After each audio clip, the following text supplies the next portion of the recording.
Pastor అంటే ఎవరు? ఆయనకి ఏం పని లేదు సార్. మనం పోయి అడిగితే మన కోసం ఆయన ఏం చేస్తాడు? ప్రార్థన చేస్తాడు. ప్రార్థన చేసేదానికే పాస్టర్ ఉన్నారు. చాలా బాధాకరమైన విషయం. నీ అవసరం వచ్చినప్పుడు వచ్చి కలిసేదానికి ఉండేది పాస్టర్ కాదు.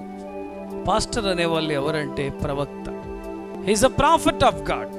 తన జీవితంలో దేవుని స్వరం విన్నాడు కాబట్టి ఈ సేవకు వచ్చాడు. తన నిర్ణయంలో ఎంత గట్టిగా ఉంటే, జాబ్ లేదు, పనులు కాదు, లోక కార్యాలు కాదు, దేవుడి కోసం బ్రతుకుతానని నిర్ణయం తీసుకో. ఒక పెళ్లిగా నీ వల్ల నిర్ణయం తీసుకోవడానికి కాలే, ఒక వ్యాపారంలో నిర్ణయం తీసుకోవడానికి కాలే అని సేవకుడు అనేవాడు మనం తీసుకున్న నిర్ణయం పర్ఫెక్ట్ అని తెలుసుకొని దేవునితో నడుస్తున్నాడు.